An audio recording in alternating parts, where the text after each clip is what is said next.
2 mois à peine et je suis déjà expulsé. Oh, regarde, un avis d'expulsion.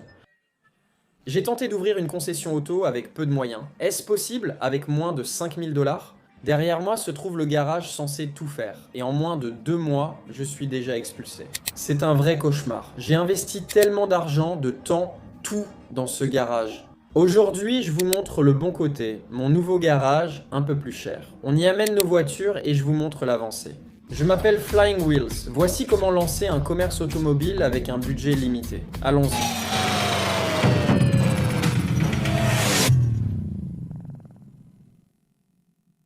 Vous vous souvenez peut-être de ce Ford Explorer marron caca, il devrait se vendre aujourd'hui. Voici un aperçu d'une future vidéo sur la Z3. Ici, on restaure un bateau. 1, 2, 3, 4 sont prévus comme place de parking pour ma concession automobile. Et puis, tu te souviens peut-être de cette escalade, mon Cadillac Escalade au toit rabaissé. Dans cette série, on compte 3 ou 4 vidéos. Je souhaite ouvrir une concession automobile, obtenir une licence de concessionnaire et des plaques de concessionnaire et accéder aux enchères nationales, avec un budget aussi bas que possible. Ce magasin coûte 1000 $ tout compris, partagé à 2, soit 500 $ chacun par mois pour lancer une concession automobile. Je n'ai pas pu trouver une meilleure offre, mais il y a un piège, il y a une mise en garde, et maintenant ça s'est retourné contre moi. Si vous avez vu dans la première ou la deuxième vidéo, je vous ai montré que ce garage que je reprends, en quelque sorte. Mais il y a de vieilles pièces Honda, des tapis de sol, des colonnes de direction, des échappements et tellement de trucs inutiles dans ce local. Il y a tellement de choses qui prennent de la place et ça va jusqu'au fond. Ici, on a des culasses, des alternateurs et des combinés d'instruments. Eh bien, l'idée avec moi et mon nouveau garage, c'était que j'allais aider l'ancien propriétaire à tout vendre et à m'installer dans ce local. C'est un homme âgé et je ne veux pas exposer l'entreprise de quelqu'un d'autre. Mais l'idée, c'était qu'il voulait se retirer et que j'allais prendre la relève tout en l'aidant à vendre toutes ses pièces Honda. Eh bien, après avoir fait des vidéos et répondu à des centaines de passionnés de Honda, il a changé d'avis. Il n'était pas vraiment prêt à lâcher quoi que ce soit. Donc, nous sommes dans une impasse, mais ça va empirer. Le partenaire qui possédait ce garage possède toutes ses pièces et il est en déplacement depuis 1 mois. Donc, même s'il y a des gens intéressés par l'achat de toutes ces pièces Honda, il est en déplacement pour les rencontrer. Donc, nous avons encore beaucoup de pièces Honda. J'ai une voiture dans le garage et pas d'autre espace. Rien de tout ça n'est à moi. Rien de tout ça n'est à moi et il n'y a aucun espace de stockage nulle part, mais ça là-bas c'est à moi et ça là-bas c'est à moi. Monte sur ces flotteurs de bateaux, on est partenaires dans cette transition. Cependant, les partenaires doivent communiquer, les partenaires doivent se respecter mutuellement et les partenaires doivent apprendre à travailler ensemble. Donc même si j'essaye d'être respectueux envers une boîte à outils qui n'est pas la mienne et un établi rempli de pièces qui ne sont pas à moi, ce n'était pas suffisant. La seule chose que j'ai dans le garage que je partage gêne. Maintenant, payer un atelier chaque mois qui ne rapporte aucun argent devient vraiment cher. C'est pour ça que le locataire précédent voulait me prendre avec lui. Partager le loyer, partager les coûts, partager les soucis, partager la charge, tout était censé être plus facile. Cela fait 2 mois. J'ai acheté mon enseigne, enregistré mon entreprise ici et déposé ma demande de licence de concessionnaire. Je suis déjà très avancé dans la création de ma concession ici. La semaine dernière, j'ai reçu un texto disant « Ça ne marche pas, tu dois partir tout de suite ». Pourquoi ? Parce que les gens ne savent pas partager. Je suis partenaire et possède 50% de cette unité. J'essaie d'être respectueux et de communiquer, car la communication est essentielle pour tous. En cas de changement qui vous déplaise, communiquez. On ne peut changer sans savoir ce qui doit l'être. Au lieu de dire « Eh Craig, tu dois partir, cette escalade gêne dans le garage depuis trop longtemps », il aurait pu demander « Eh Craig, ça te dérange si je déplace ton escalade ?» Oui, car les clés sont sur le plancher côté conducteur, tu peux la déplacer quand tu veux. Mais ce n'est pas ce qui s'est passé. Je suppose que mon projet de bateau est resté ici trop longtemps. Même s'il y avait un 2, un 3e et un 4e Honda Element qui viennent juste d'être enlevés, ceux-là sont ici depuis des années. Voiture épave, des épaves partout. Mais mes 2 voitures, qui sont en attente de réparation, qui attendent d'être vendues, qui attendent qu'on s'en occupe, sont dans les 2 places qui me sont attribuées. Tant que je reste entre ces lignes, tout va bien. Voici ce que je veux dire. Je possède des biens commerciaux et le stationnement, surtout en Floride, est vraiment très limité. Chacun pour soi, souvent à cause du fait de posséder un magasin similaire.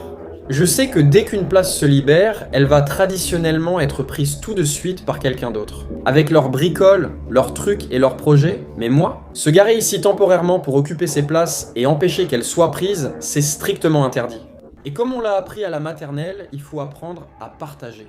Je ne veux causer de problème à personne. Je ne veux fâcher personne, mais je veux aussi partager. On partage quelque chose à 50-50. Je ne veux rien ici, je ne veux pas prendre de place ici. Et l'idée, c'est de leur donner tout le temps dont ils ont besoin et de les aider à tout enlever. Comme ça, un jour, ça pourra être à moi.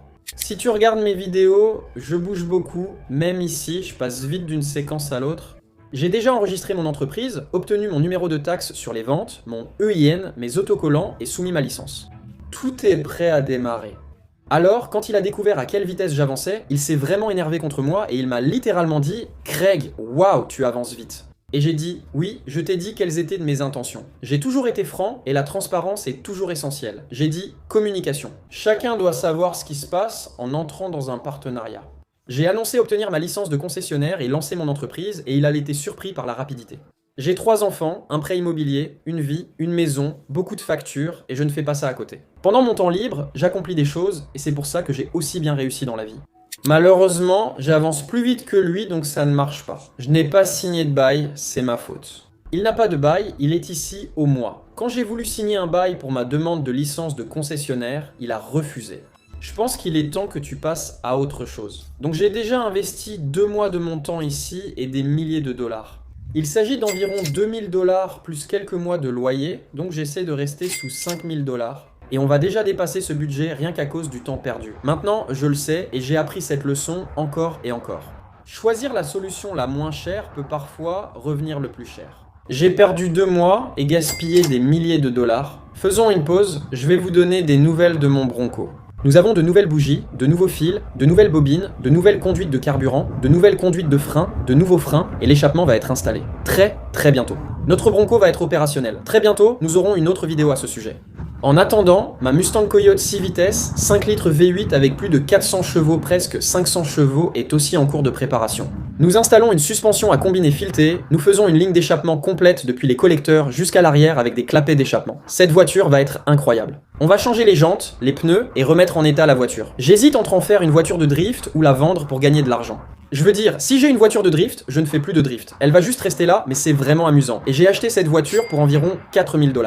Voici mes anciens combinés, filetés et ressorts, qui apparemment ont déjà été remplacés par toutes mes pièces Flash Shark. Waouh, si tu regardes bien, tu vois ces trucs brillants, je ne sais pas si tu les vois. Ce sont mes nouveaux collecteurs, j'ai déjà installé mes nouveaux combinés filetés des deux côtés. Ça fera l'objet d'une vidéo à part. Et ouais, si je regarde là-dedans, mes combinés filetés Flash Shark sont déjà installés. Donc voilà, c'est toute l'installation. Combiné fileté à l'avant, suspension arrière en cours d'installation, collecteur jusqu'à l'échappement avec clapet et silencieux. Je voulais les clapets d'échappement parce que j'adorais le son du Coyote avec l'échappement complètement ouvert, mais c'était assez agaçant tout le temps. Je vais sortir l'Escalade d'ici, c'est sûrement mon véhicule préféré et celui que j'ai gardé le plus longtemps. Et on va l'emmener dans mon nouveau garage où vous allez voir où Flying Wheels Auto Sales démarre officiellement.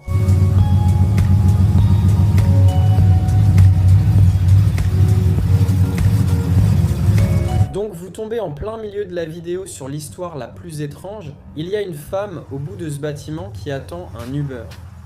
Enceinte d'un bébé ayant des besoins particuliers attachés à sa hanche et avec un enfant dans un siège auto. Elle est venue acheter cet objet, mais maintenant je n'ai plus de carte grise pour celui-ci. Parce qu'il était inclus dans l'achat d'une maison saisie que j'ai achetée aux enchères. J'ai acheté une maison aux enchères, tout sur la propriété était inclus, y compris une voiture abandonnée. Logan a demandé si on pouvait simplement l'acheter. C'est dégoûtant et sale, mais on a la benne, donc il faut tout jeter. On trouvera peut-être un trésor. Montre-moi ce que tu as trouvé là-dedans, c'est littéralement des cheveux, un sac de cheveux. Donc, c'est une bonne explication de l'apparence générale de toute la maison. Ici, chaque centimètre de cette voiture, tout comme la maison, était rempli de choses, de bric-à-brac, de sacs et de boîtes. Tu peux jeter ce tapis de sol? Oh, c'est dégoûtant. Je l'ai donc mise en vente sans carte grise, pour pièce, comme si elle ne serait jamais immatriculée. Quelqu'un m'a envoyé un message sur Marketplace et m'a dit « Je serai là à 2h ». Il est maintenant 3h30. Ils ne sont jamais venus. Ils m'ont demandé s'il y avait une banque PNC proche. J'ai répondu oui, mais ils sont arrivés après la fermeture, pas eux. Elle est arrivée enceinte dans un Uber. L'Uber l'a déposée dans une zone industrielle, ce qui est vraiment louche. Et elle a dit « Alors ?» Comment je fais pour avoir une carte grise? J'ai répondu que je ne savais pas. La voiture n'a pas de carte grise et a été abandonnée. Je la vends pour les pièces, la ferraille ou tout usage possible, a-t-elle dit. Eh bien, je ne sais pas ce que je suis censé faire, et j'ai dit, je ne sais pas vraiment non plus ce que tu es censé faire. Alors, on a cherché sur Google comment obtenir une carte grise ensemble. Je ne laisserai pas une femme enceinte avec des enfants dans cette situation. Mais elle s'y est mise elle-même. Alors, elle est venue ici pour demander une carte grise et comment l'immatriculer. Elle a dépensé 100 $.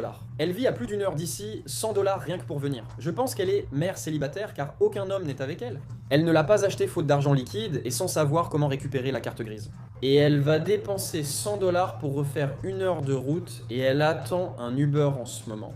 Et elle ne semblait pas en avoir. Franchement, il paraissait sans abri. Je me sens mal, mais je n'ai pas choisi cette situation très étrange. C'est la réalité de vendre des voitures bon marché. Comme les personnes avec qui tu travailles ou traites, j'essaie d'être compatissant et de les aider. Je leur propose de s'asseoir dans une voiture climatisée ou dans le garage jusqu'à l'arrivée de l'Uber. Puis-je les emmener au Wawa plus loin? Ça m'expose à une lourde responsabilité, transporter un bébé et un enfant. Ne te retrouve pas dans ces situations. Mais j'essayais d'être cordial et serviable envers une mère célibataire, une femme enceinte. Bon sang, c'était bizarre, c'est toujours bizarre, donc je suis sous le choc. Clairement, c'était la situation la plus étrange dans laquelle j'ai jamais été. Les voitures bon marché, d'accord, j'adore ce truc. J'ai coupé l'arceau de sécurité, que je détestais. Je préfère sans arceau. Nous allons emmener l'escalade et le bateau à notre nouvel atelier, vous montrer le nouvel atelier et vous en expliquer les détails. Ce que ça nous coûte réellement et où on en est, combien de temps ça va encore prendre et combien on a déjà mis dans cet investissement, combien de temps ça prend, combien ça m'a coûté jusqu'à présent. C'est juste pour mettre en perspective l'espace que j'ai occupé dans ce garage. J'avais l'escalade ici, j'avais mon Jeep Wrangler, genre, je sais pas, une pièce sur le toit, et j'avais mon cric sous l'escalade. Tout. Donc, pour vider cet atelier, j'avais juste 4 objets à sortir. Voilà tout l'espace que j'occupais ici. C'est trop, on m'a dit que c'était trop, il y a trop de choses, je ne peux pas, ça va trop vite. J'aurais juste voulu savoir. J'ai voulu être transparent et honnête pour éviter que cela arrive, mais c'est arrivé malgré tout. Je me suis fait avoir et ça ne lui fait rien. Il a eu 2 mois de loyer gratuit grâce à cela. J'adore ce camion, mais cette situation est étrange. Ils sont toujours là dehors, en train d'attendre leur Uber, Lyft, peu importe. Il fait 30 degrés dehors. Et ça va? Je voulais juste vérifier, est-ce que quelqu'un vient vous chercher? D'accord, est-ce que je peux vous offrir un verre ou quelque chose? Non, d'accord, très bien. Au revoir. C'est tellement étrange, je ne me sens pas bien de laisser une mère célibataire de 3 enfants sur le bord de la route comme ça. Je suis sans voix. Je vais tenter d'oublier et d'avancer. Regarde où je vis. Donc je vais passer du coq à l'âne dans cette vidéo. Ce que tu vois en ce moment, c'est une zone industrielle. Une zone industrielle fermée et sécurisée. Cela ne sera pas admissible pour une licence de concessionnaire parce que c'est clôturé et sécurisé, il faut un accès public. Quand j'ai commencé à Orlando, j'ai obtenu ma licence de concessionnaire dans une unité qui était composée de ces 2 unités. Mais la raison pour laquelle elle était admissible à une licence de concessionnaire, c'est parce qu'il y avait assez d'espace pour un bureau. Il n'y avait pas de mur, j'ai juste marqué un espace de 3x3 mètres avec du ruban et mis un bureau, c'était mon bureau. Le reste était un espace d'exposition, un espace de stockage que je pouvais présenter comme une salle d'exposition, et comme il n'y avait pas de portail, c'était un accès libre au public. Voilà pourquoi ça a été accepté. C'est le loyer le plus bas que j'ai payé. Je crois que c'était environ 383 par mois en 2007 ou 2008, donc c'était comme le prix de 2 unités. C'est ainsi que j'ai obtenu ma licence de concessionnaire. L'endroit où nous allons suit la même idée. Ici, je stocke juste des voitures. J'ai vendu ma voiturette de golf de cette unité il y a quelques jours. Je vends des voiturettes de golf. Pas besoin de carte grise, les gens viennent, ils les achètent, ils repartent, ils sont contents. C'est tellement facile, tellement simple. J'ai aussi stocké cette escalade ici avant d'avoir cet autre atelier d'où on vient de partir, donc c'était mon espace de stockage temporaire pour les voitures. N'ayant aucun parking en Floride pour les remorques, je paie 1 ou 2 places pour garder mon camion et ma remorque. Et malheureusement, même si je viens juste de nettoyer ce camion, tu peux voir tous les glands qui tombent. Et il y a une sorte de sève, je ne sais pas ce que c'est partout sur mon camion et ça fait une texture bizarre. J'ai littéralement nettoyé ce camion juste avant de le garer ici et tu peux voir le toit. Donc ce travail n'est pas facile, ce que j'essaye d'accomplir n'est pas simple et en fait c'est coûteux. Les raccourcis finissent souvent par rallonger le chemin, alors sois prudent. Donc, je paie le stockage depuis plus d'1 an pour ces 2 emplacements, mais j'ai besoin du camion et de la remorque pour transporter des choses. Donc, tant que ces deux-là me rapportent plus que l'emplacement, ça vaut le coup de les garder. Mais regarde ça. Regarde au-dessus de la roue, le lézard va s'enfuir. J'espère que ces choses ne causeront pas de dégâts. Et avant d'avoir cet autre atelier, je travaillais aussi ici. Il n'y a clairement pas d'électricité, donc comme je n'avais pas de courant, j'ai utilisé ceci. J'en ai quelques-uns comme ça. C'est ma station d'alimentation portable Blue Eddy avec port USB-C, chargeur USB, sortie et entrée DC. Ce truc peut fonctionner des jours et maintenir lumière et alimentation. Pour moi, et ça c'est mon petit modèle, c'est mon Elite 200, il est lourd, mais je vais aussi l'emmener dans mon nouvel atelier. Parce que je n'ai pas encore appelé la compagnie d'électricité, je n'ai pas encore d'électricité là-bas. Et puis, derrière la porte numéro 2, il y a quelque chose que je n'ai pas vu depuis pas mal de temps. C'est bon de savoir qu'elle est toujours là. Voici ma Honda CB 125 de 1984. Je l'ai eue pour mon anniversaire, mon tout premier anniversaire. Je viens de vous dire mon âge, elle n'a que 979 miles au compteur. Mais c'est celle-ci que j'aime. C'est mon bébé. C'est une Dodge Viper RT10 de 1994 avec environ 9600 miles. Je n'ai pas conduit cette voiture depuis des mois, ce qui me rend très triste. En plus, elle reste ici maintenant. Quand j'ai commencé à entreposer cette voiture, le loyer n'était pas cher. C'était environ 150 $ par mois. Maintenant, avec la flambée des prix et la vente du dollar carbone, les tarifs d'appel ont disparu. C'est 270 $ par mois pour cette unité. Donc je paye 270 $ par mois pour entreposer une voiture que je n'utilise pas. Ça fait combien ? 2700, oh mon dieu, ça fait 2700 tous les 10 mois, ajoute encore 500, ça fait environ 3300 $ par an. Je paie pour entreposer une voiture que je n'utilise pas. Et ça, c'est une mensualité de voiture. Mec, je possède cette voiture et je paie actuellement une mensualité de voiture juste pour l'entreposer. La Floride ressemble au New Hampshire. Avant, j'avais un espace illimité, puis j'ai déménagé ici et maintenant, tout est exigu. Parfois, j'hésite à révéler toutes mes astuces, secrets et conseils. Oui, je m'inquiète parfois, et Craig, tu montres tout, quelqu'un pourrait voler ta Viper, mais elle est verrouillée. J'ai les clés, ma propre caméra dans chaque unité et des caméras dans l'établissement, donc je me sens assez en sécurité. Et je vais bientôt installer des caméras dans le nouvel atelier aussi, donc on va se diriger vers mon nouvel atelier. Je vais vous montrer à quoi il ressemble, où il se trouve et ce qu'on va en faire, ainsi que ce que ça va me coûter.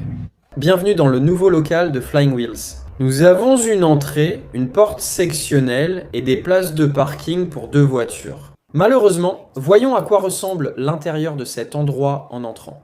Vous verrez, je ne sais pas, probablement 1, 2, 3, peut-être 4 voitures à l'intérieur ici. Je vais mettre ma boîte à outils dans le fond, mon bureau ici, et il y a du rangement au-dessus. Voici le nouveau Flying Wheels. On aurait pu faire plus grand ou mieux, mais notre budget est limité. En parcourant mon parking, on a de la place, je veux dire, c'est mon espace, donc on va peindre les murs. On a un ventilateur de maison, je ne sais pas, on a un ventilateur d'aération, j'ai du rangement, ce qui est énorme. Le stockage en Floride est si difficile. Et puis on a un bureau, donc je vais mettre du placo, installer un peu d'éclairage, mettre un bureau ici, et on aura un bureau. On aura de l'électricité. On aura un compresseur ici derrière, on aura mes outils ici derrière, et ça, c'est mon atelier. On va installer un pont élévateur ici pour travailler sur nos voitures. Je vous ai montré le box de stockage et expliqué que c'est comme ça que j'ai commencé. C'est comme ça que j'ai commencé à Orlando, tout au tout début, quand je n'avais pas d'argent, donc vous avez vu à quoi ressemblent les box de stockage. Ensuite, quand j'ai recommencé dans le New Hampshire avec Flying Wheels en 2010, j'ai eu un local exactement comme celui-ci, 110 mètres carrés, bureau compris, et ça coûtait 950 $ par mois. Il y a 15 ans, mon Dieu, je n'arrive pas à croire que je viens de dire ça. Je ne réalisais même pas que cela faisait presque 16 ans. Bon sang. C'est à peu près à ça que ressemblait mon atelier Flying Wheels d'origine dans le New Hampshire. Et on va tout recommencer depuis le début. Alors, oh, regardez qui est là. Salut à tous, bienvenue dans ma vidéo sur la création d'une concession auto. Tu t'en souviens, Brady? Oui, je m'en souviens, on l'a coupé. Tu y as contribué. Oui, c'est vrai. Oui. Voici le nouvel atelier. C'est ici que tu auras ton premier travail et toi aussi. C'est ici. C'est génial. Ouais. Parfait. C'est prévu pour que je travaille seul. Je prendrai peut-être un assistant, c'est tout ce qu'il me faut. Un petit assistant? Oui, je prendrai un petit assistant pour m'aider ici. Je mettrai mes décorations de Noël là-haut. N'y pense même pas, ne mets pas tes décorations de Noël là-haut. Oui, c'est mon bureau où ça le sera. C'est mon territoire, point final. Pose de gazon, idéal pour le foot en salle. Ouais. Et si on mettait de l'époxy dessus? Oui, je vais sûrement faire ça, mettre de l'époxy et installer un pont élévateur ici.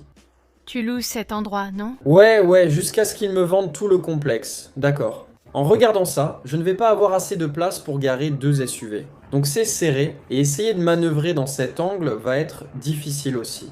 Repartir de zéro avec peu de moyens n'est pas simple, mais c'est ainsi que j'ai commencé la première fois, et je ferai pareil cette fois. Jusqu'à ce que nous grandissions, donc une croissance lente et calculée, d'accord? Je ne veux pas investir énormément d'argent dans Flying Wheels. Je pourrais le faire, mais je n'en ai pas besoin, et je n'en ai pas envie. J'ai aussi d'autres projets sur lesquels me concentrer, ce qui fait partie de cette vidéo. Je vais vous montrer. Vous pensiez que c'était fini, mais ce n'est pas fini. Nous avons encore plus à vous montrer sur ce qui se passe en coulisses avec Flying Wheels et tous nos autres projets. Très bien, retour dans mon atelier du milieu dont j'ai été expulsé, et puis il y a encore un peu plus. Voici quelques points positifs sur cet endroit. Je vous ai dit qu'il a fallu des mois pour obtenir les autorisations et tout le reste pour cet ancien atelier. Il y a un gars qui fait des enseignes dans ce complexe, il a déjà découpé l'enseigne pour ma vitrine, il a aussi découpé l'enseigne côté rue. J'ai déjà soumis ma demande à la mairie pour l'autorisation d'une licence de vente automobile, ils l'ont déjà approuvé, ils me l'ont renvoyé approuvé en 1 semaine. Maintenant, je dois obtenir un cautionnement et une assurance, ce que je vais faire ensuite. Et le permis peut être renvoyé à cette adresse, changer l'adresse de mon entreprise auprès de l'État, soumettre mon permis. Et tout devrait être bon d'un moment à l'autre. Donc, nous sommes de retour ici à ce qui devait être mon atelier, celui dont j'ai été expulsé. Quand ma femme est partie, elle a dit « Tu sais, cet endroit est vraiment dégoûtant. Je ne sais pas ce que je ressentirais en venant voir une voiture à vendre ici.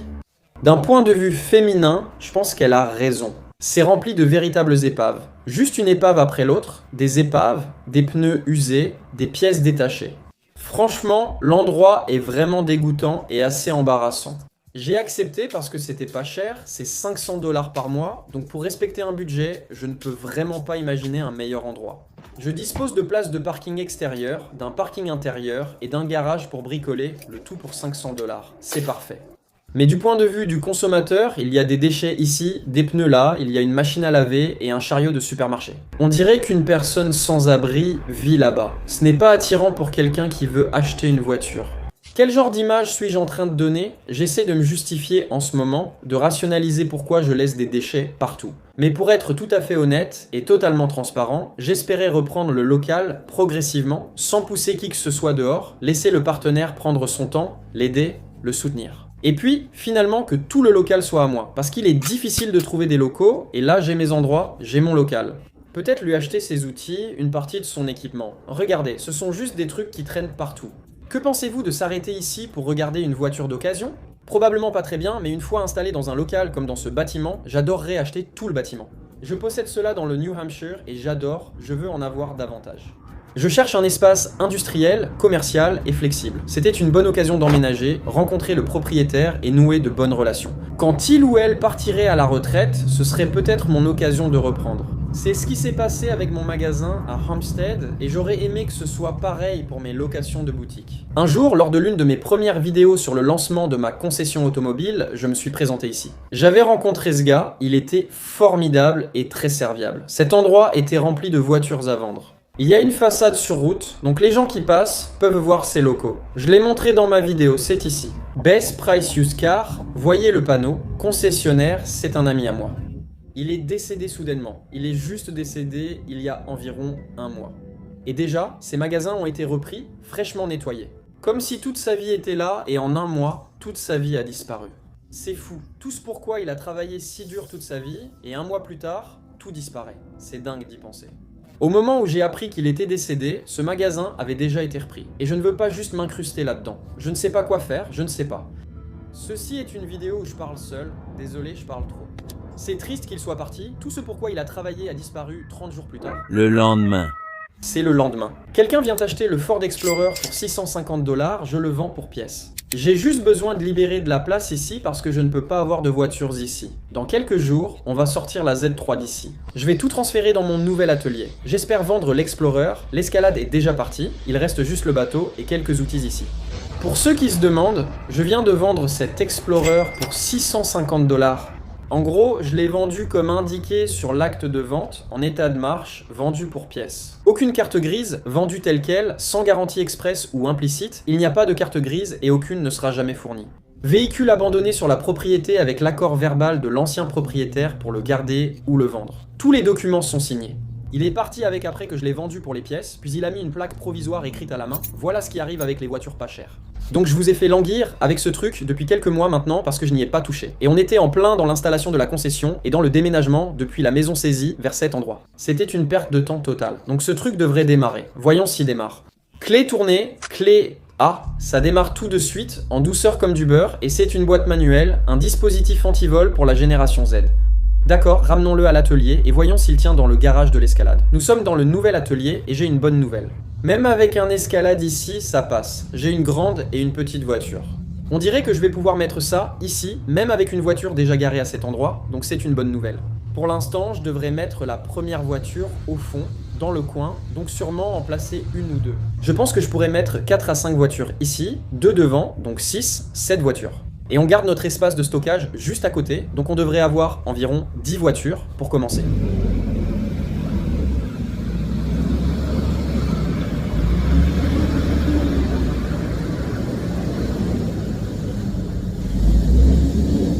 La Z3 pourrait aller tout au fond. C'est sans doute la plus petite voiture que j'aurai, sauf une voiturette de golf ou une moto. Mais j'aurai des boîtes à outils là-bas. Donc pour l'instant, la Z3 rentre. J'ai 650 $ en liquide. Parce que l'Explorer est parti, l'escalade n'est plus là non plus. J'ai un bateau et des affaires dans l'ancien atelier d'où je viens d'être expulsé. C'est la première fois que ça m'arrive. Je peux enfin cocher ça. Très bien, c'est tout. J'ai encore une chose à te montrer, puis on part d'ici. Je viens de parler à mon assureur, c'est ainsi que j'ai obtenu mon assurance. Petit conseil pour ceux qui veulent leur licence de concessionnaire. J'ai un ami qui est concessionnaire, je lui ai juste demandé avec qui il était assuré. Tous les agents d'assurance ne proposent pas de police globale ou d'assurance pour concessionnaire. Vous devrez donc parfois chercher pour trouver vos cautions et assurances. J'ai eu un numéro via un ami, j'ai appelé, eu un devis et j'attends le retour. L'assurance en Floride, c'est fou, je ne peux pas. Je n'ai même pas envie d'attendre pour savoir combien ça va me coûter par rapport à ce que c'était dans le New Hampshire. Mais comme j'étais déjà assuré et que je possédais auparavant une concession automobile, ça devrait faire baisser la prime. J'espère, je croise les doigts. Voici notre prochaine série de vidéos. C'est ce que j'appelle mon condo du crime. J'ai acheté cet endroit lors d'une vente aux enchères sur Saisie. Je l'ai acheté au prix des arriérés, car il devait beaucoup en charge de copropriété. Toute l'histoire, tout l'historique, 2 chambres, chambre, bureau, salle de bain complète, buanderie complète, cuisine avec mobilier de table en granit. Ce n'était pas comme ça au début. J'ai encore les affaires des gens ici. Des chaussons des années 40 comme ceux-ci, il me semble qu'une date figurait dessus. Certains de ces chaussons avaient une date dessus, voyons voir ici, 1936. Et aussi diverses vieilles choses, dont des livres en édition originale déjà montrés dans d'autres vidéos. En bas, nous avons trouvé un vrai coffre au trésor dans la salle de stockage. Donc, en ce qui concerne la licence de concessionnaire, vous pouvez voir que ce n'est pas un processus rapide. Je savais que ça n'allait pas l'être. En général, cela prend 90 jours. Si vous êtes organisé et que vous faites les choses rapidement, en général, cela prend 90 jours. Du début à la fin, trouvez votre emplacement, rassemblez tout, mettez tout en ordre, puis soumettez votre demande. Vous devez attendre l'approbation, obtenir la licence, suivre la formation et recevoir les plaques. Avec ce retard, on est plutôt sur 2 mois. Si je recommence à zéro maintenant, ça devrait prendre 2 mois, peut-être 3 mois. Ajoutez ces 2 mois, cela ferait 5 à 6 mois au total.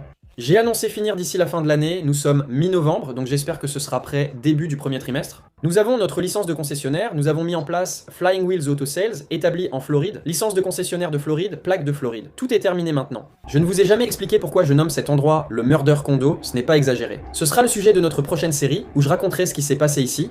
Nous avons emménagé dans une maison saisie, ce qui demande encore beaucoup de travail. J'ai fait une vidéo sur l'absence de fenêtre. 7 mois après, je n'ai pas récupéré mon acompte de 10 000 $ et je n'ai pas de fenêtre. J'adore cette maison et la valeur nette acquise est incroyable, mais j'ai quitté une maison neuve sans problème. Pour emménager dans un projet qui occupe tous mes week-ends et soirées, merci d'avoir regardé. Cette vidéo était longue, mais je voulais vous donner des nouvelles de ma concession. Peut-on ouvrir une concession avec moins de 5 000 $? Je n'ai pas encore atteint ce seuil, donc pour l'instant, oui, je peux toujours. Mais nous ignorons encore le montant de nos primes d'assurance. Merci d'avoir regardé, à bientôt et excellente journée, adios.